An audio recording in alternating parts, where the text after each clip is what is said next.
Welcome to episode number... I don't know, because Helen knows. She said something. Helen, what episode are we up to? Helen.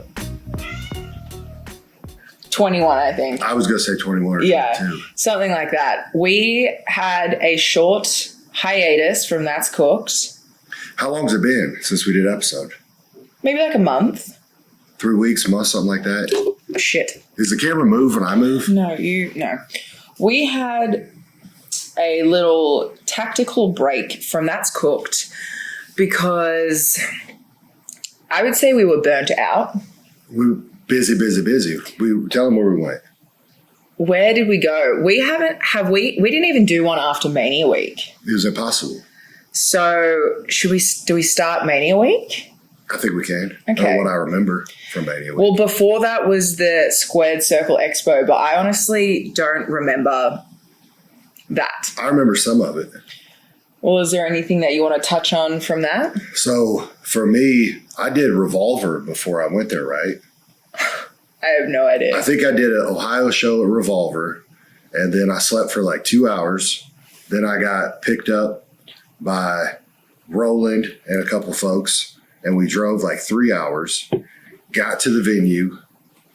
Since our hotel was under your name. Yeah. So I was just like hanging out, ran into people and hung out for a couple hours. Yeah. I remember taking a big shit. As soon as I walked in, I went to take a shit and I had a coffee in my hand. And this dude was following me to get an autograph or something. Oh my God, it's so annoying. It's like we're literally at a convention. Come to my table. I got a table. We got a table right over here. You can talk to me a couple hours, but I got a shit. Honestly, that does bother me because it's like it was happening all Mania week too. And I understand if you're at a show or in any other situation, but it's like we are literally at an event that is made so fans can meet their favorite wrestlers and interact and get photos and get signatures and whatever else, where they're like 8 hours a day signing autographs. Please do not ask us in the lobby or while we're trying to take a shit or trying to walk to our hotel room. And I'm a heel, so I just started cutting promos on people. But I had a shit so bad I couldn't even cut a promo. I just bolted. And then I think he went in the bathroom after me, and I saw some feet standing there. So I just started making sounds and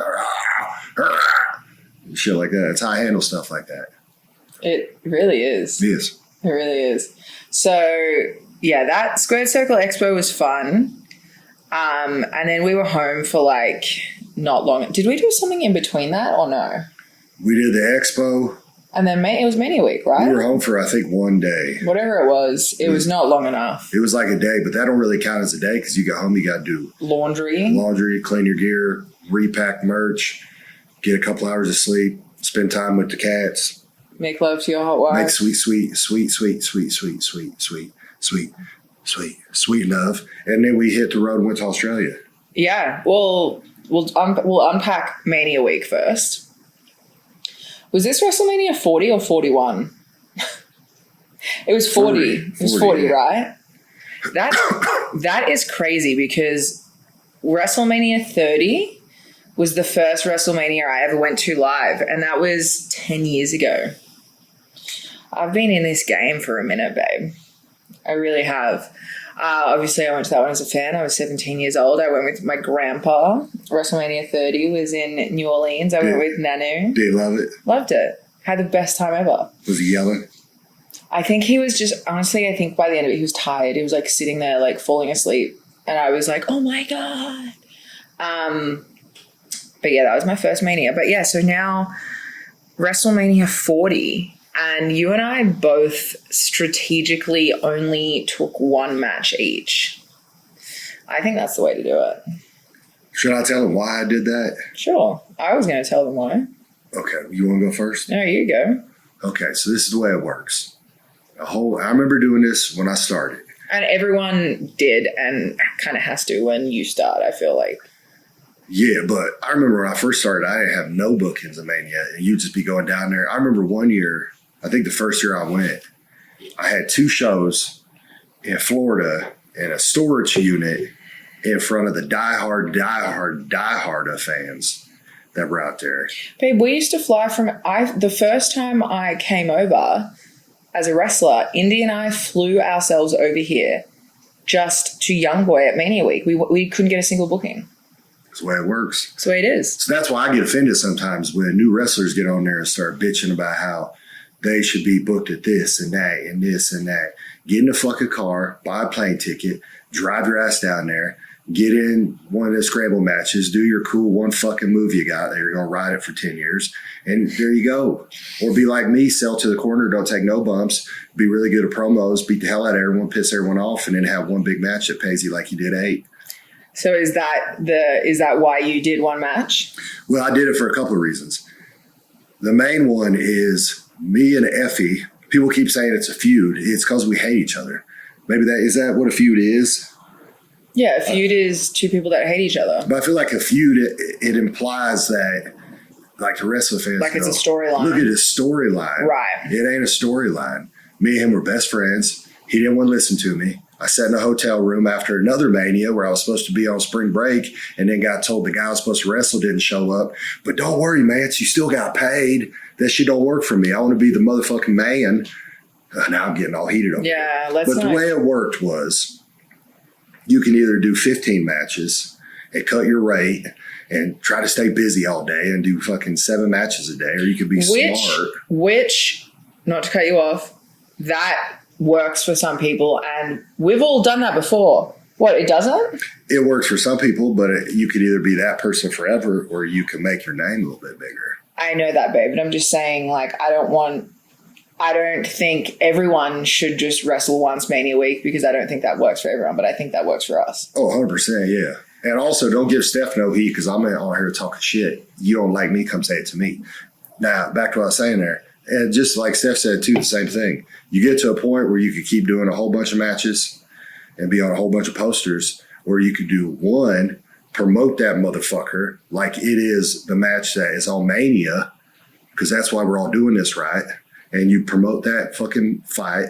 You do that one big fight, and you sell a whole bunch of merch, and then you walk away with a whole bunch of money. I think for me, it's kind of along the same lines, but we spend the whole year like traveling every single weekend, going to every inch of the country and overseas. You know, we're like burning ourselves down to the bone to create this connection with our fan base and to get as many fans as we can. So then when it's something like WrestleMania week and, you know, the biggest congregation of wrestling fans every year is there from all over the world, for us, financially, it makes more sense for us to do WrestleCon all day, every day, because that's where we can meet and greet with our fans that have gotten to know us throughout the year. And that is where the money lies for us. There's more value in my signature and someone taking a photo of me or taking a photo with me than wrestling at random shows that might have 100 to 200 people there. And I think Mania week is, I honestly don't know what it's like these days. I think it's still like this to a degree. But I remember when I first started wrestling, Mania week was the ultimate way to get noticed. Like, everyone knew that WWE and whoever else was sending talent scouts to the big indie shows, and you would see Canyon Seaman and you would see William Regal and you would see people like that popping up in the back of the room trying to hide, watching independent shows. That's literally how I got signed, was wrestling WrestleMania week. That was how I got signed. So that was the motivation for a lot of people, especially to wrestle as often as possible. I had to do that. A lot of people had to do that. Now, I don't know if that's really how it works anymore, but what I'm trying to say is, for me, at my point in my career, you know, I worked at WWE. I've worked for AEW. I'm now working with TNA. All of the major companies know who I am. So it's not a matter of me trying to wrestle as much as possible to get exposure, to get people to know who I am. Like, these people know who I am. Does that make sense? 100%. Another thing, too, is you get to a point in indie wrestling where everyone knows you. And then at, like, WrestleCon, like Steph was just saying, you get to a point where everyone knows you. So you could choose to, you know, do one of the Mania week shows. Now, I'm not even including GCW in this, because GCW is like the modern day ECW. that, spring break is going to be packed. Bloodsport's going to be packed. But there's going to be all kinds of other shows throughout that whole week. So you could choose to try to be on a shit ton of shows and play to the same audience every day 4 times, or you could do kind of what we do and go to WrestleCon, and there's people there that know Old Manser and know Steph, and they know Matt Cardona, and they know people from TNA, and they know people from WWE, and they've heard of GCW, and they watch certain matches because you get on Fight. Was it Thriller? Triller. He calls it Thriller. Thriller TV. But you could get on there and people could go through and they skip to what they want to see. So they know certain people and then other people they don't know yet. So I guess to wrap it up, you can either choose to play in front of the same audience every day or go to something like a meet and greet and meet people who have heard of you and seen you, but they haven't interacted with you. And that interaction with them fans is going to make a bigger impression than them coming and seeing you wrestle on 9 matches running the same fucking spots at noon, at 2, at 4. That's the way I think about it. But I'm a businessman and Kevin Nash is the best, but what the fuck do I know? So how was your match? With Effie? Yeah. Oh, I loved every second of it. There ain't nothing better than stepping in a ring with someone who thinks they're right and proving that they're wrong. And people go, oh, Effie said that he quit, but he didn't really. He did it for Allie. Allie shouldn't have gotten in the ring. All the people that follow him all get fucked up by me. I enjoyed it. Got paid well every single day. Had amazing dinners with my beautiful wife. My match was fun. I wrestled on the TJPW GCW crossover. I wrestled Hyper Masao, and she does like a superhero gimmick. So that was really fun. I always really enjoy wrestling, and this sounds wild because a lot of people hate it, but I really enjoy wrestling people who English isn't their first language. Same here. Because there's no bullshit. Like you can't call like stupid convoluted stuff. You just have to like simplify it and try to figure out how to communicate. And in my opinion, I feel like it ends up being a better match a lot of the time. And you just have to trust that your opponent knows what they're doing. You know what you're doing. You guys are going to be, and look, I'm not saying everyone, like I have wrestled a few people who don't have great English, not Japanese wrestlers, but other people who were kind of quite new into their wrestling career, which made it very difficult. But for the most part, anytime I've wrestled anyone, especially a Japanese wrestler who doesn't, English isn't their first language, I've always had a really good experience. But yeah, halfway through the match, she like we roll to the outside to move to the next spot. And it took her like an extra second to get up. And I was like, what's going on here? And she was kind of limping. And I was like, oh, what's going on? And then the ref was like, her ankle's hurt. And I was like, oh shit, okay. So then we just kind of started changing stuff on the fly. And like she was meant to body slam me, but then she just was like, crossbody, okay? I was like, yeah. So she just did another crossbody. There was meant to be a couple of things where she was meant to like hit the ropes, and then I just picked her up and went straight to certain moves, and we just cut out a lot of like the running. And then all of a sudden, like she came backstage, iced her ankle, whatever else. And then I think I saw her later that day or the next day. And she was like, yeah, my ankle's broken. Or no, Maki Ito told me. Maki Ito was like, yeah, Hyper Masao broken ankle. I was like, holy shit. She fully broke her ankle rolling out of the ring in our match and continued the match. Because I watched it live, and then I think I've watched it twice. And I didn't notice when it happened, but on the second time, I was like looking for it. But even then, unless you were really, really trying to see it, you don't see it.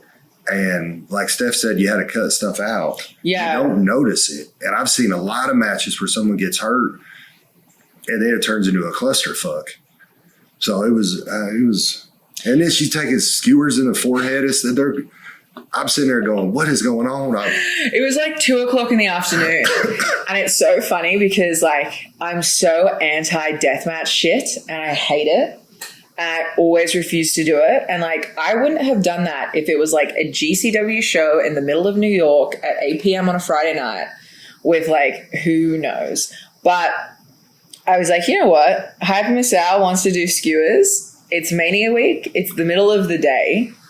Who gives a fuck? I'll do skewers. I think she thought you were. I think she thought I was actually the deathmatch queen. Because I didn't hear none of what was going down, and then I saw some of the weapons. I went, oh, wait a minute. She thinks you're... Little does she know I'm a deathmatch pussy. Gimmicks, baby. I know.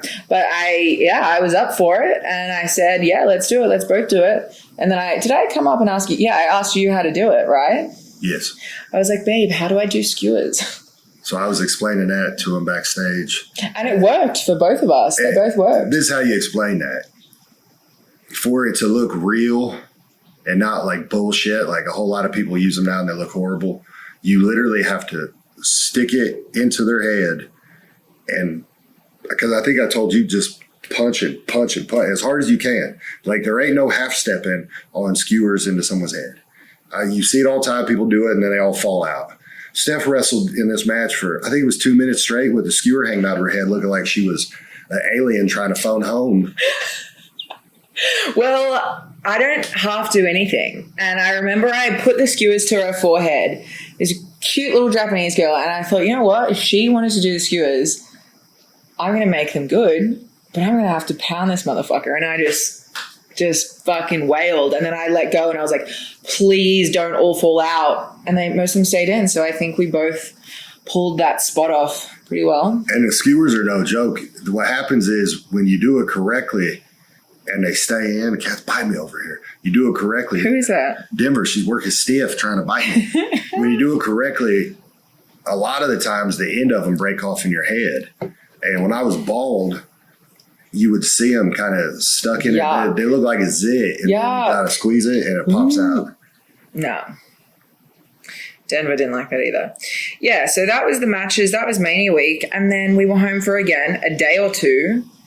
And then we flew to Australia for StarCast/OPW. That was your second trip to Australia, wasn't it? Yes. But your first trip wrestling in Australia. First time wrestling there. What was your experience wrestling in Australia? Oh, I loved it because they hated me. The damn ring was, you know how people always say like, oh, the building was shaking. There was at one point in that match, in a fight, me and Josh Alexander, where the whole building was shaking. And I thought maybe I just thought that. No, I was sitting in the crowd, and because it was like bleachers that were like plastic seats, people were like bashing on the seats. It was like a legit arena. Not like a lot of places will say, oh, we're running this. It was an arena. And you guys were like the first match on the card. So to get that reaction in the opener was insane. And I walked through the curtain and I looked over and I said, follow that. And then Bischoff came up, gave me a hug, and I looked over and I said, there's the hitman. I got to stay up here and watch him go out to the ring. It was, for being a wrestling fanatic like myself, who's a piece of shit, it was my dream job that day. I got to do shit with Bischoff. You took a gut punch from Eric Bischoff. Yeah, Bischoff, I told him this ain't WCW and you don't tell me what I'm going to do. And then I said, don't try any of that karate bullshit. Well, I said BS because I could work PG. It was family friendly. You can work PG. You can work PG. You're a TV worker now, aren't you? You're a TV guy. No, I was sitting there when you were wrestling the crowd with my phone, recording like the ultimate dance mom. I recorded the entire segment, and it made me realize like, oh, this is why my mom does this every time I wrestle. She records the entire match, and I tell her every time she doesn't need to do it. But then here I was sitting in the crowd recording your entire match. Ooh, I love you. Very proud of you. Yeah, I had a lot of fun. I wrestled on the Her show. I wrestled against Jody Threat.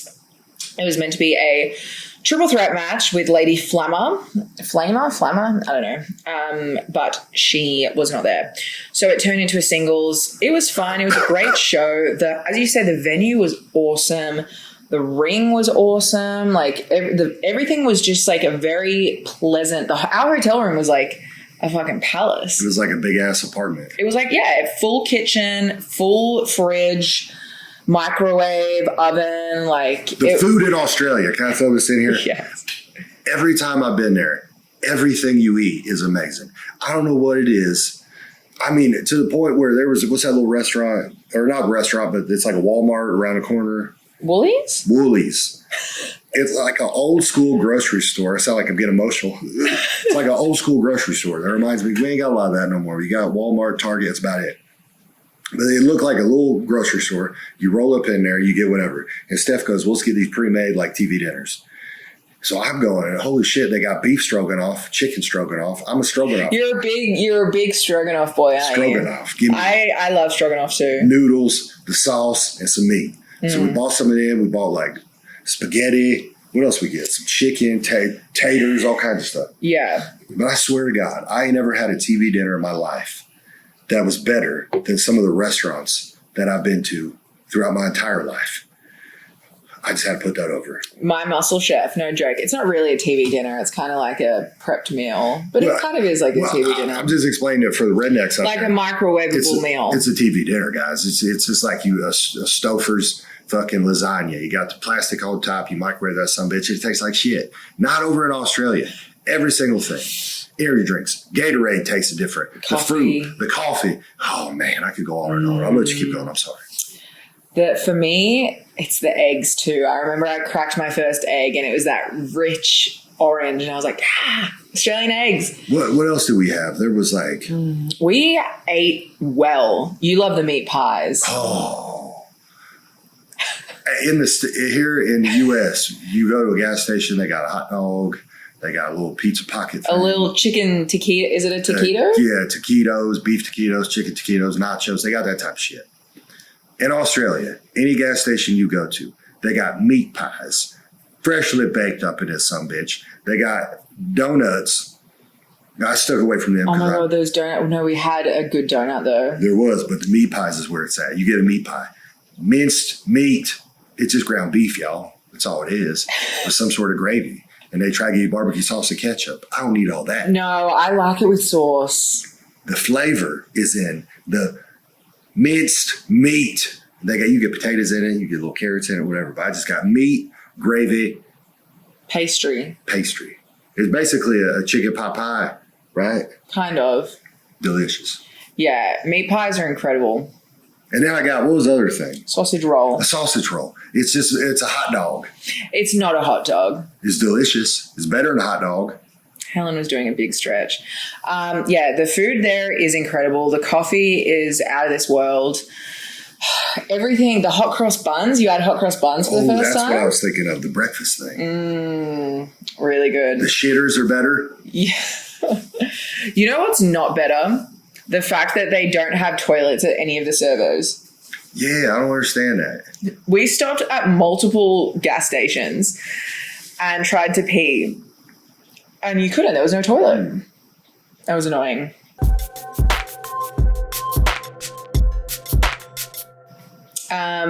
We spent time with my family, which was cool. We spent time with my grandparents.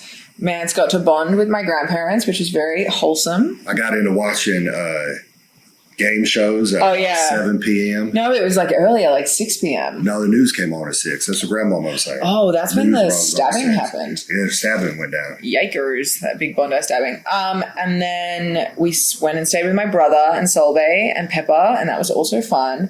It was a good, just like wholesome family trip, really. Well, we almost got stuck out there. Oh my God. Oh my fucking God.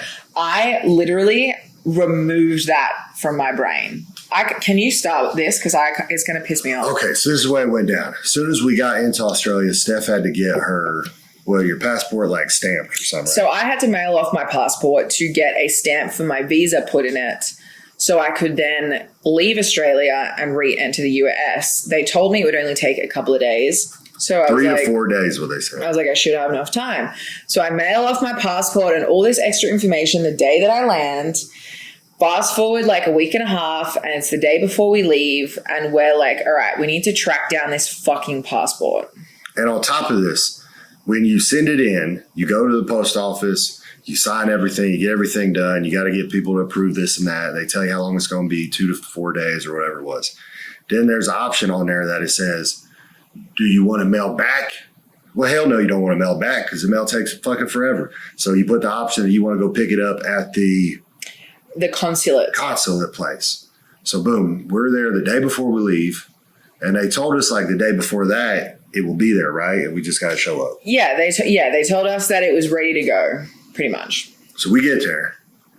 By the way, this is like an hour and a half drive from where my brother and his wife. So we drive out there, and they put us through the fucking ringer. We get out there, they say, we can't tell you if it's here or at the other place. We can tell you that it's pretty much done. So that means they're holding the document that allows her to come back into the U.S. and you got TNA. I've got a pay-per-view in 2 days' time. We've already bought the flights. The flight ain't going to change. If we do change it, we're going to have to spend like how much? A lot. And also I can't change the date of a fucking pay-per-view. So we're there and then they go, we can't tell you. Okay. So we go to the other place. And we go there, and that's like a 15-minute drive. We go to that place. You got to wait there. You got to go up different levels, figure out where it is. And then you get up there, and then they say, well, it may be here, maybe there. We can't really say nothing. There's some sort of heat between the two buildings. Like, they're not allowed to tell you jack shit. You could tell they hate each other. The consulate is a place that you could tell everyone fucking hates. There's people working in the building that was telling us that like they hate this office where we're supposed to get this paper, everyone in it. The guy serving donuts, the coffee lady, the lady taking the phones, the security guy up front. Everyone hates the fucking office we got to go into that won't tell us nothing. And the one chick at the front who's just a fucking cunt. Biggest bitch in Australia. Full-blown cunt. She won't tell shit. I'm like, is my passport physically in this building? She's like, you can send an email. I was like, I've sent 18 emails. This place closes in an hour and a half. I don't have time to wait for emails anymore. Is my fucking passport in this building? Sorry, I can't tell you. I don't know why I'm giving her an American accent. She's Australian. She's a bitch. And then they got to the point where they locked the door. They're still working, but they wouldn't let us in. So we had to pick up this fucking jail phone and stare at them through the glass and go, hi, are you going to help us? Or like, what are we doing here? So I'm a heel. I'm crying my eyes out. She's lost it. I pull it together because I know I got to be nice now. So I get on this phone. The lady's ignoring us. She's hiding in a corner, won't fucking look at us. Biggest bitch I ever seen in my life. So I'm talking to what I believe is like a security guy. I think it's a regular security guy. Like you go to Target, there's some dude just working there. He don't give a damn what happens. He sits there, he's on his phone. I think that's what this is. I did not realize this was a police officer with a badge and a gun because he's behind a desk. So I talked to one and I'm being nice. And then he tries to tell us like, y'all need to send an email. And then I cut a promo and I go, my wife has sent 18 fucking emails. That bitch in the corner hiding won't come out here. And I start cutting a promo. And then I go back to Steph, and then Steph informs me that's a police officer. So that would have been a horrible look if I get locked up in Australia. And I had GCW too, didn't I, when I was coming back? So as soon as I landed in LA, I was there for a couple hours, and then I had to go do the GCW event. It was a fucking calamity. It was an absolute calamity. But then I don't know what that word means. I'm not sure either, but I've heard it in cartoons back in the day. But anyways, we finally leave that place. We give them one more chance. As we're going to the place we've already been to once or twice, which is separate of the Evil Empire dickbags, we start making our way there. We get an email saying that they've got it, right? Yeah. So we run up in there. The American part is closed, but there's one lady working still in the office that we talked to earlier. And we walk in. She's got the paper. She's got everything ready to go. Yeah. I think I yelled out, I love you so much, I could give you a kiss, which could have got me in trouble as well. It's insane to say that. Well, I was so happy. I thought she was not going to make the pay-per-view, but she killed it at the pay-per-view. Thank you. I thought we weren't going to get out of there because I ain't going to just leave. I'm not going to go do GCW if she can't leave. Yeah. But it all worked out. Yeah. I just realized this is how it is every time she's got to do any of this shit. Yeah, it's fine. They send you through the fucking ringer. Yeah, it's a nightmare. But we survived. Can I put over McDonald's? Yeah, put over Macca's. I thought it was good the first time. It's even better the second time. Australian Macca's and Australian KFC, so much better than American. What are they called? Twisters? Yeah, Twister. They got the old school barbecue. If y'all know what I'm talking about, KFC used to have this barbecue that they'd mix in on the little boneless wings and the regular wings. I ain't tasted that barbecue since 1999. and they still got it. They still got it. They give you a little, I'm a wrap guy. You give me a tortilla wrap, some lettuce, Monterey Jack cheese, a little bit of bacon, chicken. Say no more. They had the barbecue sauce. They did. All right. I couldn't be mad about nothing at all. I'm sorry. I'm getting hyped up. I want that barbecue. Can we order that barbecue sauce from your mama? Will she mail barbecue sauce here? We already get the hookup for the Australian tomato sauce, so I don't really feel like putting two different sauces. I want that KFC, the little packets. You go pop them open and dip whatever in there. Oh, maybe we could get like a box of that, maybe. If anyone knows, let us know out there. Put the word out. Old Master needs that sweet honey barbecue sauce. All right, guys. We are at the 30-minute mark. We haven't even touched on the pay-per-view and everything else. So I think that's going to be next week's episode. Next week. All right, guys. Thank you for joining us for our reboot of That's Cooked. Episode Who Fucking Knows? Who Fucking Cares? Thank you guys so much. And until next time, That's Cooked. Love you. See you. Goodbye.